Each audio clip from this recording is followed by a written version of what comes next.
Bonjour à tous, je m'appelle Hilda et je suis conseillère funéraire. Aujourd'hui, nous allons aborder ensemble une situation particulièrement délicate, faire le deuil d'une personne disparue ou non visible.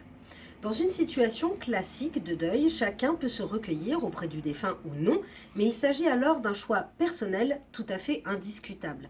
Mais lorsqu'il y a un accident aérien, maritime, lorsqu'une personne disparaît sans qu'on la retrouve, qu'on présume qu'elle est décédée, ou quand le défunt tout simplement ne peut pas être visible en raison d'un état dégradé, les familles n'ont pas le choix.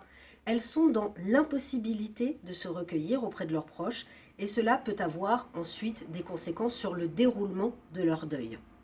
Si vous avez déjà perdu un proche, vous êtes passé par une phase de déni. C'est ce moment où on dit « je n'y crois pas, ce n'est pas vrai, ce n'est pas possible ». C'est une étape normale du deuil, elle est faite pour nous protéger, en fait elle agit comme un gros coussin qui amortit le choc d'une chute. Souvent, justement, c'est le fait de constater la mort de notre proche en le voyant, en l'approchant, en le touchant, qui fait que la perte devient concrète et c'est ce qui nous aide en fait à avancer. Petit à petit, on commence à comprendre, à réaliser. Les mots se transforment. On ne dit plus « je ne peux pas y croire », on dit « je ne veux pas y croire ». C'est une nuance, mais elle est importante. Et c'est pour ça donc que c'est crucial d'organiser des rituels pour rendre le défunt présent. Alors ça peut être avec des photos, des vidéos, des parfums, des vêtements, des objets qui ont appartenu à votre proche, des lettres ou encore des textos. Ça peut aussi passer par le fait, de conserver un temps, les habitudes que vous aviez avec cette personne, comme, je ne sais pas moi, la promenade du dimanche par exemple. En fait, tout ce qui est de l'ordre du rituel, tout ce qui va vous amener ou conserver de la régularité au quotidien va vous aider, c'est bénéfique. Alors n'ayez pas peur de parler, d'écrire, de vous adresser aux défunts aussi, par quelque moyen que ce soit. Si vous en éprouvez le besoin, en fait, eh bien, c'est que c'est nécessaire pour que vous alliez mieux, alors aidez-vous. La situation que vous vivez, rappelez-vous bien une chose, c'est que c'est une situation que peu de personnes ne connaissent, que chacun aussi vit à sa façon. Il n'y a pas de règles, il n'y a pas de calendrier établi.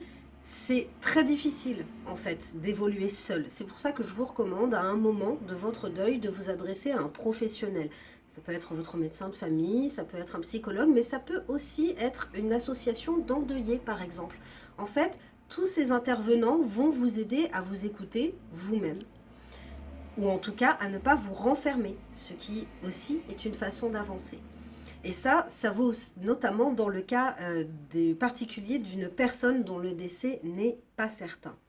Sachez enfin qu'il est possible de demander une cérémonie d'hommage et même d'organiser des obsèques, même sans la présence du corps du défunt. Ça vaut notamment pour toutes les situations très particulières que j'ai évoquées en début de vidéo.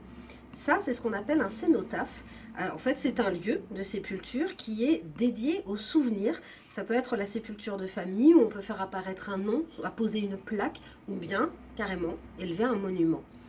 J'espère que cette vidéo vous a aidé. Vous n'hésitez pas à me le dire en commentaire et restez à l'écoute car il y aura d'autres minutes coquelicots.